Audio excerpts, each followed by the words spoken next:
Assalamualaikum warahmatullahi wabarakatuh.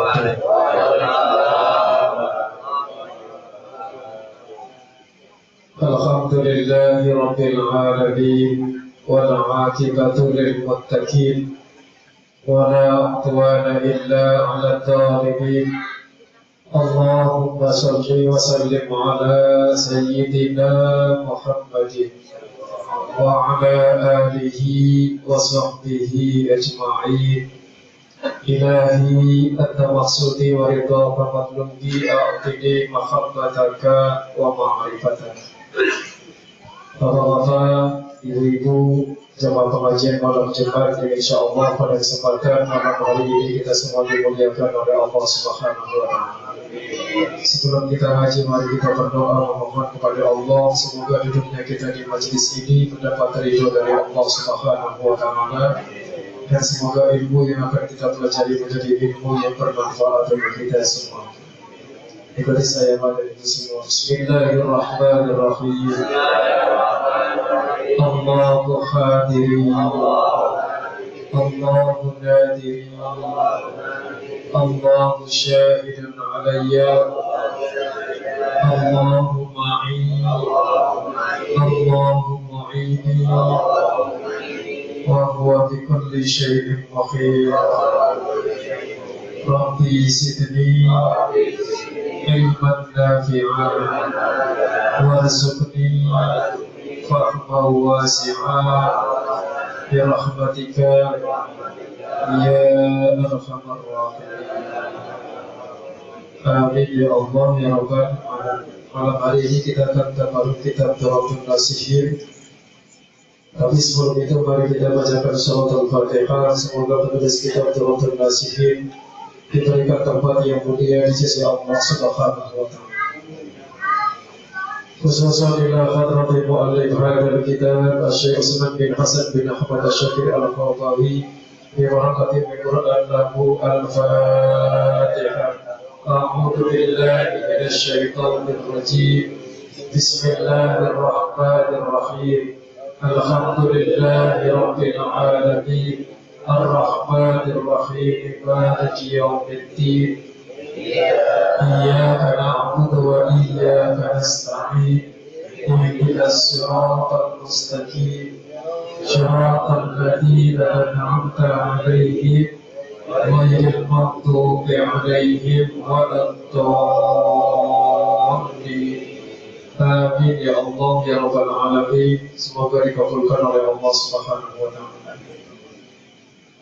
A'udzu billahi minasy syaithanir rajim. Bismillahirrahmanirrahim. Di dalam kitab Durratun Nasihin di halaman yang ke-267, baginda Nabi Muhammad sallallahu alaihi wasallam menjelaskan dalam sebuah hadis yang diriwayatkan oleh Ibnu Abbas. Ruwiya an Ibni Abbas radhiyallahu anhuma annahu qala, diriwayatkan dari Ibnu Abbas semoga Allah Subhanahu wa taala meridhoi kepada keduanya, annahu qala, sesungguhnya Ibnu Abbas telah berkata, qala alaihi salatu wassalam, telah bersabda baginda Nabi Muhammad sallallahu alaihi wasallam, ma min ayyamil amalu salih fiha ahabbu ila Allah ta'ala min hadhil ayyam. Tidak ada hari di mana amal saleh dilakukan di dalamnya yang lebih dicintai oleh Allah Subhanahu wa taala dibandingkan dengan amal saleh yang dilakukan pada hari-hari ini, yakni ayyam asyri dzulhijjah. Maksudnya adalah amal soleh yang dilakukan di 10 hari pertama di dalam bulan Dzulhijjah. Jadi kalau kita semua melaksanakan amal soleh dari tanggal 1 sampai dengan tanggal 10 Dzulhijjah, maka amal soleh yang kita laksanakan itu akan sangat dicintai oleh Allah Subhanahu wa ta'ala. Pahalanya dilipat gandakan oleh Allah, bahkan pahalanya tidak ada bandingannya. Qalu, para sahabat bertanya, walal jihadu fi sabilillah, apakah berjuang di jalan Allah Subhanahu wa Ta'ala itu pun pahalanya tidak mampu menyamai pahala dari amal soleh yang dilaksanakan tanggal 1 sampai 10 Dzulhijjah? Qala, Nabi Muhammad kemudian menjawab, walal jihadu fi sabilillah, jihad di jalan Allah pun pahalanya tidak mampu menyamai pahala amal soleh yang kita laksanakan dari tanggal 1 sampai dengan tanggal 10 Dzulhijjah. Lalu apa yang bisa menandingi pahala amal soleh tanggal 1 sampai dengan tanggal 10 Dzulhijjah? Illa rajulun kharaja bi nafsihi wa malihi falam yarji' bidzalik. Yang bisa menandingi pahala amal soleh tanggal 1 sampai 10 Dzulhijjah adalah seorang yang berjihad di jalan Allah dengan membawa diri dan hartanya, falam yarji' bidzalik, dan orang itu tidak kembali untuk selama-lamanya alias meninggal dunia, baru pahalanya mampu menyamai pahala amal soleh yang dilaksanakan dari tanggal 1 sampai dengan tanggal 10 Dzulhijjah. Karenanya berdoalah terus kita kepada Allah, semoga Allah panjangkan umur kita, Allah sehatkan jasmani dan rohani kita, Allah pertemukan kita dengan tanggal 1 sampai dengan tanggal 10 Dzulhijjah, dan Allah berikan kekuatan kepada kita sehingga kita mampu melakukan amal soleh di dalamnya. Amin ya Allah ya Rabbal alamin. Ikuti kita saya Pak. Bismillahirrahmanirrahim. Allahumma tawwil umurana wa safi azadana wa sabbit imanana wa nawwir qulubana wa ilal khairi qarribna wa 'anil syarri a'idna waqti hawaijana fid dini wad dunya wal akhirah innaka ala kulli syai'in qadir. Amin ya Allah ya Rabbal alamin. Semoga Allah kabulkan permohonan kita, Allah panjangkan umur kita sehingga kita dapat berjumpa dengan bulan Dzulhijjah. Hadirin kaum muslimin wal muslimat yang dirahmati oleh Allah Subhanahu wa Ta'ala. Lalu apa di antara keistimewaan yang terdapat di dalam bulan Dzulhijjah itu, dan apa peristiwa besar yang terjadi di dalamnya? Masih dijelaskan dalam hadis yang diriwayatkan oleh Ibnu Abbas. Wa ruwiya 'an Ibnu Abbas an Nabi alaihi salatu wasallam annahu qala, diriwayatkan dari Ibnu Abbas dari baginda Nabi Muhammad sallallahu alaihi wasallam, sesungguhnya beliau telah bersabda, al-yawmul ladzi fadarallahu fihi li Adam alaihi salam awwalu yawmin min Dzulhijjah. Hari pertama di dalam bulan Dzulhijjah adalah hari diampuni di dalamnya baginda Nabi Adam alaihi salam. Jadi kita semua tahu bahwa baginda Nabi Adam pernah melakukan perbuatan dosa ketika Allah melarangnya baginda Nabi Adam dan melarang baginda Sayyidati Hawa agar tidak mendekati sebuah pohon di dalam surga, sebagaimana firman dalam Al-Quran, wala taqraba hadhihi syajarah, janganlah kalian berdua dekati pohon ini, fatakuna minadh dhalimin, yang akan menjadikan kalian berdua menjadi orang yang zalim. Tapi Nabi Adam dan Sayyidati Hawa bukan hanya mendekatinya, tapi memetik buahnya dan memakannya. Dan itu merupakan perbuatan dosa yang dilakukan oleh baginda Nabi Adam alaihi salam, yang menyebabkan baginda Nabi Adam dan Sayyidati Hawa diusir dari surganya Allah Subhanahu wa Ta'ala, dipisahkan dengan istrinya, dan itu selama beratus-ratus tahun. Baginda Nabi Adam menyesal dan memohon ampun kepada Allah Subhanahu wa Ta'ala.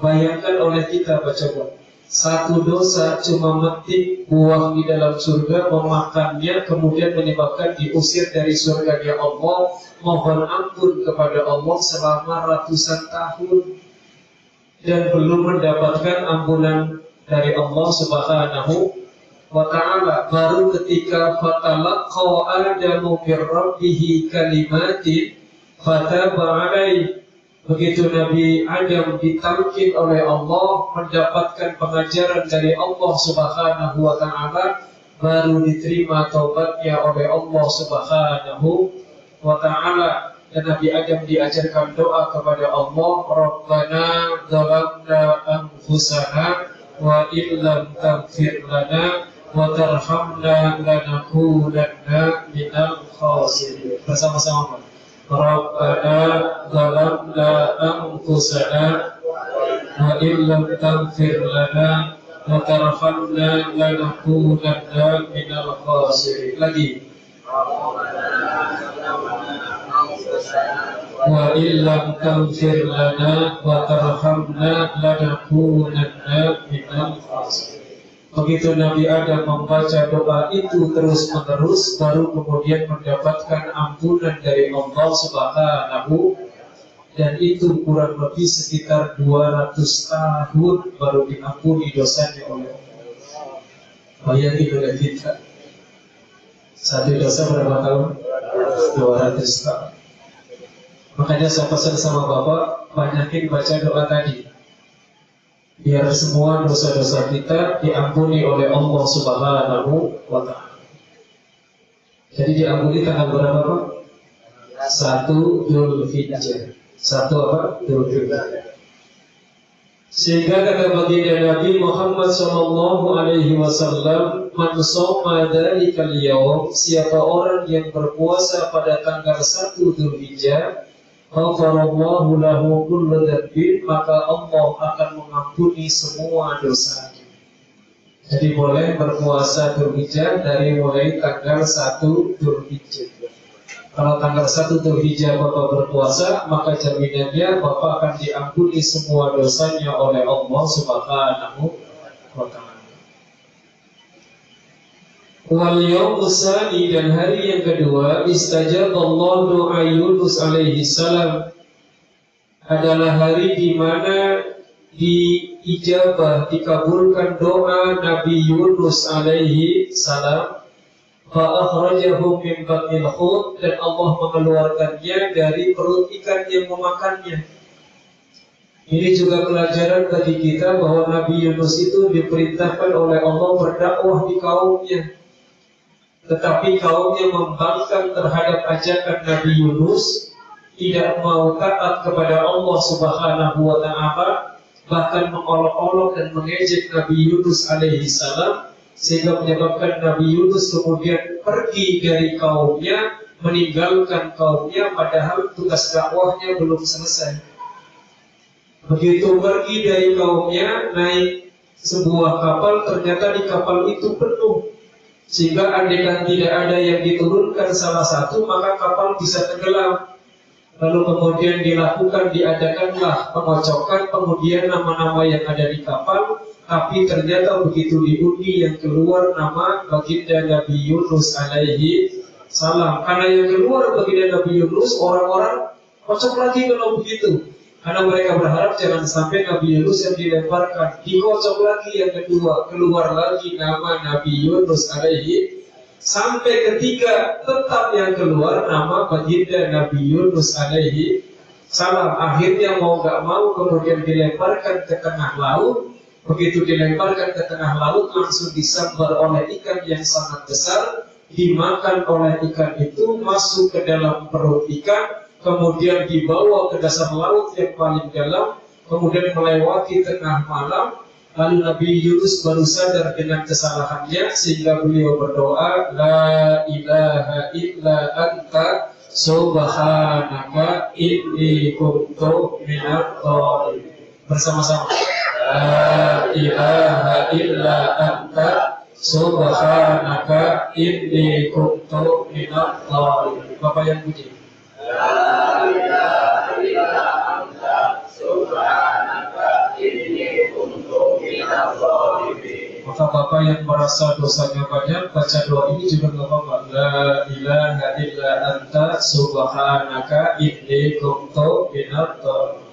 Atau mau baca doa Rabbana dzalamna anfusana juga silakan. Dua-duanya diajarkan oleh Allah Subhanahu wa Ta'ala. Nah, begitu Nabi Yunus di dalam perut ikan membaca doa tadi, La ilaha illa anta subhanaka inni kuntu minadh dhalimin. Lalu ikan itu kemudian merasa mual perutnya dan dimuntahkanlah kemudian Nabi Yunus alaihi salam dilemparkan lagi ke darat. Diselamatkan oleh Allah Subhanahu wa Ta'ala. Dikabulkan doa Nabi Yunus itu terjadi pada tanggal 2 Dzulhijjah. Tanggal berapa? 2 Dzulhijjah. Man shoma dzalikal yaum, maka siapa orang yang berpuasa pada hari itu, maksudnya pada tanggal 2 Dzulhijjah, kana kaman 'abadallah ta'ala sanatan, maka seperti orang itu beribadah kepada Allah selama setahun. Lam ya'sillaha fi ibadatihi tarafata 'ainin, dan seperti orang yang ibadah kepada Allah tidak bermaksiat kepada Allah dalam ibadahnya walaupun hanya sekejap mata. Makanya orang yang mau berpuasa tanggal 2 Dzulhijjah juga silakan. Ini dasar rujukan dalilnya dari baginda Nabi Muhammad SAW yang diterangkan dalam kitab Turatul Nasihim di halaman yang ke-267. Wal yaumu salis, dan hari yang ketiga, alladzi istajaba Allah fihi doa Zakaria. Hari yang ketiga adalah hari di mana Allah mengabulkan di dalamnya doa Nabi Zakaria alaihi salam. Nabi Zakaria itu nabi yang sudah sangat tua. Begitu keadaannya sudah sangat tua renta, tetapi belum dikaruniai oleh Allah keturunan. Karena di samping keadaan beliau yang sudah tua, istrinya juga mandul pada waktu itu, sehingga tidak mungkin mendapatkan keturunan. Kemudian beliau selalu berdoa kepada Allah, Rabbi la tadarni fardan wa anta khairul warisin. Ya Allah, jangan engkau biarkan aku hidup sendirian, jangan sampai aku tidak mempunyai anak keturunan, karena engkau adalah sebaik-baik yang memberikan warisan.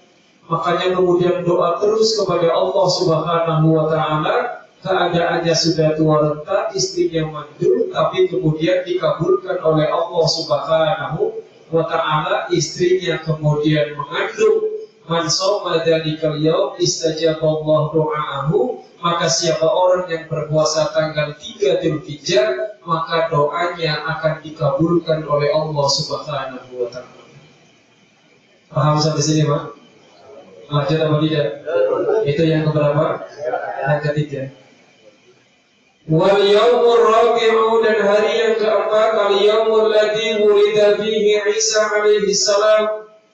Hari yang keempat adalah hari dilahirkan di dalamnya baginda Nabi Isa alaihi salam.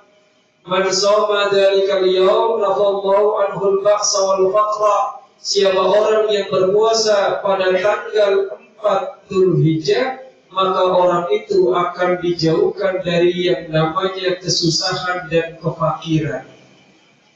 Kalau puasa tanggal 4 Dzulhijjah, insya Allah hidupnya akan bahagia dunia dan akhirat. Hartanya akan barokah. Kalau barokah ziyadatul khair, selalu bertambah kebaikan, bertambah kebaikan. Jadi yang merasa hidupnya misalkan, harta saya nggak barokah, coba besok puasa tanggal 4 Dzulhijjah. Mudah-mudahan dijadikan kita semua menjadi hamba Allah yang dijauhkan dari yang namanya kesusahan dan dari kefakiran. Amin ya Allah ya Rabbal alamin. Gak mungkin Nabi Muhammad berkata bohong. Karena ini hadis Nabi Muhammad Sallallahu Alaihi Wasallam. Yang keberapa sekarang, Pak? Yang kelima.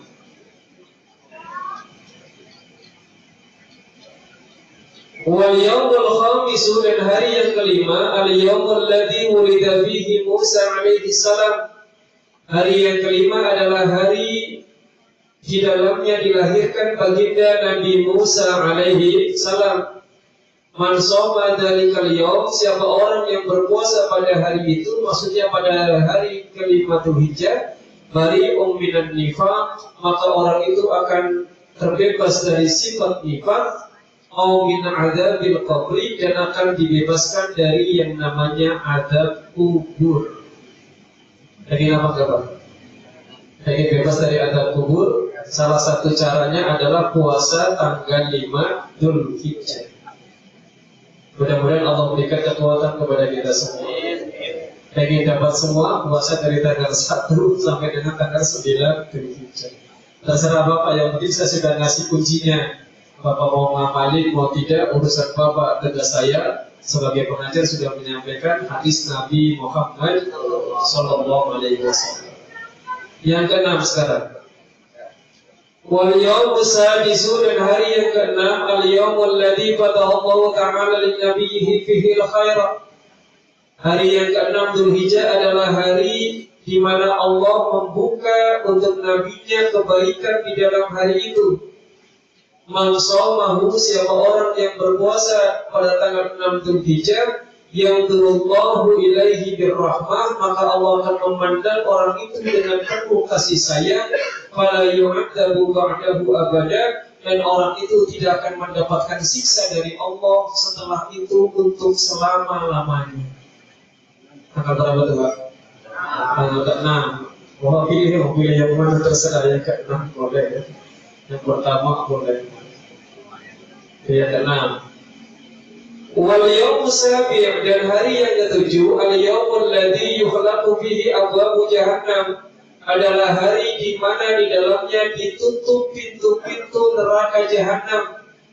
Wala tuftahu hatta tamdi ayyamul usr, dan tidak akan dibuka pintu-pintu jahanam sampai berlalu 10 hari yang pertama di dalam bulan Dzulhijjah. Jadi dari mulai tanggal 7, 8, 9, 10 itu pintu neraka jahanam ditutup oleh Allah Subhanahu wa ta'ala.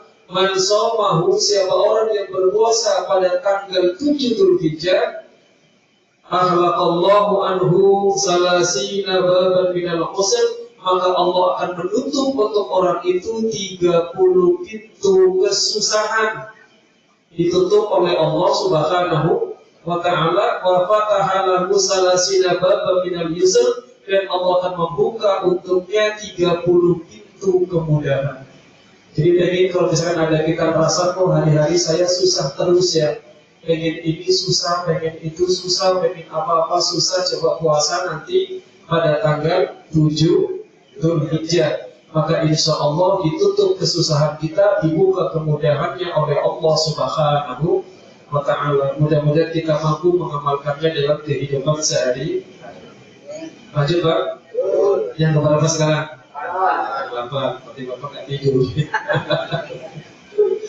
Yang ke-8, wal yawmu saminu, dan hari yang ke-8, al yawmul ladzi yusamma yawmat tarwiyah, adalah hari yang dinamakan dengan nama hari tarwiyah. Jadi tanggal 8 Dzulhijjah namanya hari tarwiyah. Mengapa tanggal 8 Dzulhijjah dinamakan dengan hari tarwiyah? Karena pada malam ke-8 Dzulhijjah baginda Nabi Ibrahim bermimpi. Dalam mimpinya diperintahkan oleh Allah agar menyembelih putranya. Kata Allah, wahai Ibrahim, sembelih putramu, tunaikan nadarmu. Kemudian begitu bangun di pagi harinya, baginda Nabi Ibrahim mikir, apakah ini mimpi dari Allah ataukah ini mimpi berasal dari syaitan? Berpikir itu bahasa Arabnya tarawah, kata kerja, dibedakan jadi tarwiyah. Makanya tanggal 8 Dzulhijjah disebut dengan hari tarwiyah, karena Nabi Ibrahim sedang berpikir, memikirkan mimpi yang dialaminya apakah berasal dari Allah ataukah berasal dari syaitan. Karenanya man shamahu, siapa orang yang berpuasa pada tanggal 8 Dzulhijjah, puasa tarwiyah, atau minal ajri, maka akan diberikan ganjaran oleh Allah Subhanahu wa ta'ala, ma la ya'lamuhu illallah ta'ala, yang tidak ada yang tahu apa itu ganjarannya kecuali Allah Subhanahu wa ta'ala. Makanya orang yang puasa tarawih beruntung karena punya tabungan akhirat. Tidak ada yang tahu apa ganjarannya dari Allah, itu semuanya adalah hak Allah Subhanahu wa ta'ala. Tapi yang pasti akan menyelamatkan orang-orang yang puasa pada tanggal 8 Dzulhijjah atau puasa tarawih. Ada yang saya pesan kepada Bapak, jangan sampai ditinggalkan yang namanya puasa tarawih. Tanggal berapa itu Pak? Niatnya nawaitu shauma tarwiyah. Ikut saya. Sunnatan lillahi ta'ala. Lagi nawaitu shauma tarwiyah sunnatan lillahi ta'ala.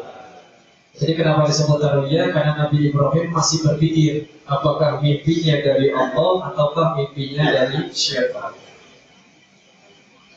Kemudian wal yaumut tasir, dan hari yang ke-9, al-yaumul ladzi huwa yaumu Arafah, adalah hari yang dinamakan dengan hari Arafah. Kenapa dinamakan dengan hari Arafah? Karena pada malam ke-9 Nabi Ibrahim masih bermimpi dengan mimpi yang sama, diberitakan oleh Allah agar menyembelih putranya dan kemudian agar melaksanakan nadarnya. Begitu bangun tidur di hari ke-9 Dzulhijjah, Nabi Ibrahim tahu bahwa mimpi itu berasal dari Allah, bukan berasal dari syaitan. Tahu bahasa Arabnya Arafah. Apa bahasa Arabnya Pak? Arafah. Kata kerjanya, kalau jadi kata bendanya dibendakan menjadi Arafah. Sehingga tanggal 9 Dzulhijjah disebut dengan hari Arafah. Karena Nabi Ibrahim tahu bahwa mimpi itu bukan dari syaitan, tapi mimpi itu berasal dari Allah Subhanahu wa ta'ala. Man shamahu, siapa orang yang berpuasa pada hari Arafah, kana kafaratun lisanatin madiyah wa sanatin mustaqbilah, maka orang itu akan diampuni dosanya setahun yang lalu dan dosanya setahun yang akan datang. Untuk apakah itu? Untuk. Mudah-mudahan kita semua mendapatkannya. Amin ya Allah ya Rabbal alamin. Misalnya Bapak dibikin saya sibuk banget Pak Ustaz, kerjanya berat, saya pesan puasa tanggal 8 Dzulhijjah jangan ditinggal, tanggal 9 Dzulhijjah juga jangan ditinggal. Sekurang-kurangnya 2 puasa itu jangan sampai ditinggal oleh kita semua. Karena pahalanya luar biasa. Dosa setahun yang lalu diampuni Allah, setahun yang akan datang juga diampuni oleh Allah Subhanahu wa ta'ala. Paham ya Pak? Tapi jangan diplesetkan, Pak Ustaz enak kalau begitu, berarti habis saya besok Dzulhijjah saya mau melakukan maksiat karena dosanya diampuni. Cuma double namanya Pak. Ya Pak ya, saya pesan jangan begitu, jangan cuma berdasarkan hadis. Ini beruntung karena bonus dari Allah Subhanahu wa ta'ala. Wal yaumul ashiru, dan hari yang ke-10 huwa yaumul adha, adalah hari yang dinamakan dengan hari berkorban, hari memotong. Kenapa? Karena di malam yang ke-10 Nabi Ibrahim dapat mimpi yang sama. Sembelih putramu wahai Ibrahim, tunaikan nadarmu. Maka begitu tanggal 10 Dzulhijjah di pagi hari, Nabi Ibrahim kemudian melaksanakan perintah Allah Subhanahu wa ta'ala. Tapi sebelum memotong anaknya, beliau bertanya dulu sama anaknya, ya bunayya inni ara fil manami anni adbahuka fanzur madza tara. Kalau bahasa Kalisurenya kira-kira gini, ya bunayya wahai anakku, inni ara fil manami, sesungguhnya aku melihat dalam mimpiku, anni adbahuka, sungguh aku menyembelihmu. Fanzur madza tara, coba pikirkan bagaimana pendapatmu. Bayangkan ayah yang hebat, tidak sombong, tidak arogan, tidak sok berkuasa, tetapi ditanyakan dulu sama anaknya. Apa jawaban dari baginda Nabi Ismail alaihissalam? Ya abati, wahai ayahku, if'al ma tu'mar, kerjakan apa yang Allah perintahkan kepadamu. Satajiduni insyaallah minas sabirin, maka sungguh engkau akan mendapati aku wahai ayah termasuk ke dalam golongan orang-orang yang sabar. Coba bayangkan oleh kita, Pak. Coba kalau anak kita ditanya begitu, kira-kira gimana? Kira-kira gimana? Tapi Nabi Ismail jawabnya nggak gitu. Hebat, jalankan ya Allah. Kalau memang itu perintah Allah Subhanahu wa Ta'ala. Begitu dengar jawaban dari anaknya, lalu kemudian Nabi Ibrahim langsung puas hatinya, bahagia hatinya. Kenapa? Karena doa yang selama ini dipanjatkannya kepada Allah, Rabbi habli minas sholihin, Rabbi habli minas sholihin, Rabbi habli minas sholihin, telah dikabulkan oleh Allah Subhanahu. Jadi Nabi Ibrahim itu setiap hari doanya gitu, Pak. Rabbi habli minas sholihin, ya Allah berikan kepadaku anak yang soleh, ya Allah berikan kepadaku anak yang soleh. Kalau doa ini Bapak baca terus setiap hari, saya yakin anak kita semua pasti akan menjadi anak yang soleh dan soleh. Baca yang banyak ya Pak. Rabbi habli minas sholihin. Coba bersama-sama. Lagi. Baca yang banyak. Kalau anak kita betul banget, baca terus setiap hari. Insya Allah nanti akan dibimbing oleh Allah Subhanahu wa Ta'ala menjadi anak yang soleh dan soleha. Amin ya Allah ya Rabbal alamin. Nah, tanggal 10 Dzulhijjah Nabi Ibrahim hendak melaksanakannya. Begitu hendak melaksanakan perintah Allah Subhanahu wa Ta'ala, setan goda. Pertama setan goda dulu kepada istrinya Sayyidati Hajar. Apa kata setan kepada istri baginda Nabi Ibrahim? Kamu tahu nggak kenapa Ibrahim memandikan Ismail dengan begitu bersih, kemudian memakai baju yang bagus? Karena sebentar lagi anakmu Ismail akan disembelihnya. Kata iblis, kata setan kepada Sayyidati Hajar. Sayyidati Hajar kemudian mengambil batu, doa rajmanis syayatin wa ridwanir rahman, terkutuk engkau setan. Kalau bahasa kitanya, lari terbirit-birit setan, tidak mampu menggoda Sayyidati Hajar. Kemudian menggoda lagi kepada Nabi Ismail alaihissalam yang masih kecil. Kamu tahu nggak wahai Ismail, mengapa ayahmu membawamu ke tempat yang sepi sendirian? Gak ada yang melihatnya, bahkan ibumu pun gak diajak, karena kamu akan disembelihnya.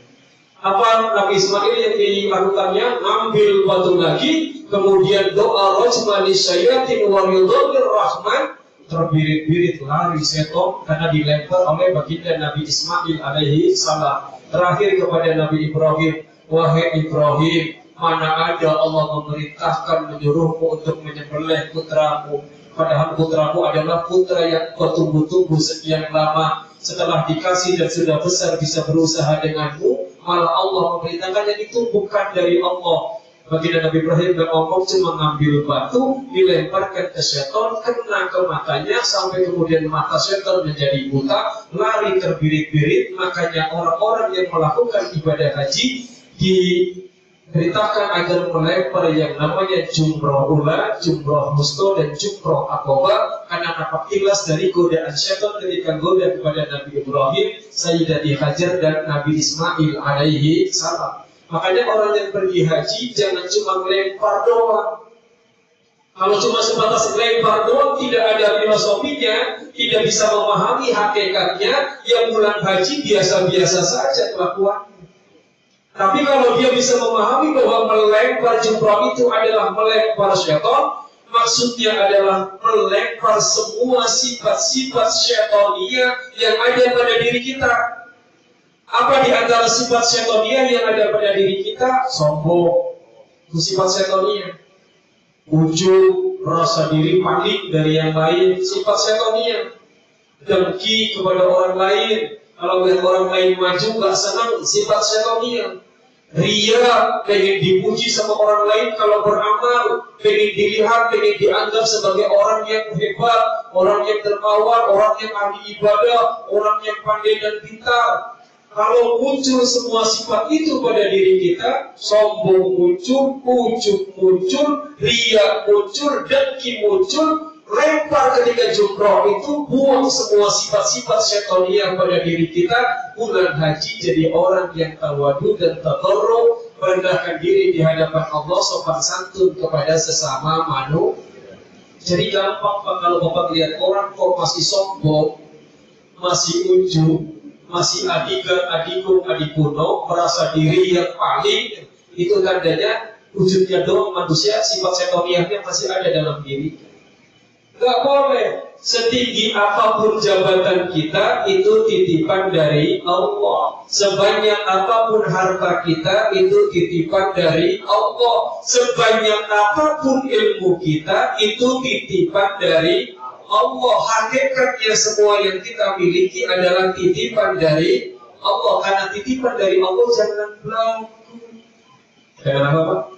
Jangan belagu, jangan sombong, jangan angkuh, jangan congkak. Biar kita semua selamat di dunia wal akhirah. Amin ya Allah ya Rabbal. Kira-kira kita masih ada sifat begitu apa? Ayo buang jauh-jauh ya. Buang. Besok pas nyembelih binatang korban, iya, potong sifat-sifat kebinatangan dari diri kita, potong sifat-sifat syaitaniyah pada diri kita, biar kita semua selamat di dunia wal akhirah. Amin ya Allah ya Rabbal. Nah, begitu mau melaksanakan, Pak, sudah nempel itu pisau di atas leher baginda Nabi Ismail, sudah nempel. Dengan izin Allah, pisaunya nggak bisa mempan ke lehernya. Kenapa? Karena Nabi Ismail ridho dalam menjalankan perintah Allah, Nabi Ibrahim ridho dalam menjalankan perintah Allah, dan perintah penyembelih itu adalah ujian Allah kepada baginda Nabi Ibrahim alaihi salam, karena Allah ingin menjadikan Nabi Ibrahim sebagai Khalilullah, Khalilur Rahman, menjadi kekasih Allah yang Maha Rahman. Tidak semudah membalikan telapak tangan. Ujiannya dilaksanakan dengan benar, makanya kemudian lulus ujian. Begitu sudah sedang menggerakkan pisaunya di leher Nabi Ismail, dengan izin Allah tidak mempan, tidak ada terbersit luka sedikit pun dari lehernya. Bahkan kemudian apa yang terjadi? Malaikat Jibril membawa gantinya dari Allah Subhanahu wa Ta'ala dengan seekor kambing kibas yang sangat gemuk untuk mengganti baginda Nabi Ismail alaihi salam. Andaikan tidak diganti oleh Allah dengan kibas, boleh jadi tradisi motong anak bisa terjadi sampai sekarang. Tapi bagusnya Allah mengganti dengan kambing kibas atas ketulusan baginda Nabi Ibrahim alaihi salam. Makanya begitu sudah memotong begitu, apa kata malaikat Jibril? Allahu Akbar, Allahu Akbar, Allahu Akbar. Dijawab sama Nabi Ibrahim, La ilaha illallah, Wallahu Akbar. Jawab sama Nabi Ismail, Allahu Akbar, walillahil hamd. Karena doa itu adalah doa yang bagus, kemudian diabadikan menjadi doa kita semuanya, agar dari mulai tanggal 9 Arafah waktu subuh kita sudah diperintahkan, dianjurkan agar membaca takbir Allahu Akbar, Allahu Akbar, Allahu Akbar, La ilaha illallah, Wallahu Akbar, Allahu Akbar, wa illahil hamd. Dan kemudian digantilah itu semuanya oleh Allah dengan kambing kibas. Karenanya man qarraba qurbanan fihi, siapa orang yang mendekatkan diri kepada Allah tanggal 10 Dzulhijjah dengan melakukan ibadah kurban, fabi awwali qudratin qatarat min dabihi, maka pada tetesan darah pertama hewan kurban yang jatuh ke bumi, ghafarallahu lahu dzunubahu wa dzunuba iyalihi, maka Allah ampuni dosa orang yang berkurban dan Allah ampuni dosa keluarga orang yang berkurban. Jadi kalau dalam satu rumah misalnya Pak Haji Ali berkurban, maka dosa Pak Haji Ali diampuni, dosa istrinya diampuni, dosa anak-anaknya diampuni oleh Allah Subhanahu. Makanya mohon sama Allah, mudah-mudahan Allah berikan kemampuan kepada kita, Allah berikan keberkahan dalam rezeki kita, sehingga kita mampu berkorban di jalan Allah Subhanahu wa Ta'ala. Itu diantara kehebatan dan keistimewaan tanggal 1 sampai 10 Dzulhijjah yang dijelaskan oleh baginda Nabi Muhammad Sallallahu Alaihi Wasallam. Maka saya pesan kepada diri saya dan kepada bapak semuanya, dari tanggal 1 Dzulhijjah sampai 10 Dzulhijjah banyakin lakuin amal soleh, sholatnya tingkatin, sholat sunnahnya tingkatin, ngajinya tingkatin, sedekahnya tingkatin, niatkan kurban di jalan Allah Subhanahu wa taala. Puasanya terserah mau dari tanggal 1 sampai 9 boleh, mau ambil tanggal 8 sampai 9 saja silakan, yang penting jangan sampai tertinggal. Mudah-mudahan bermanfaat untuk kita semua. Baik, sampai sini ada yang mau bertanya? Silakan.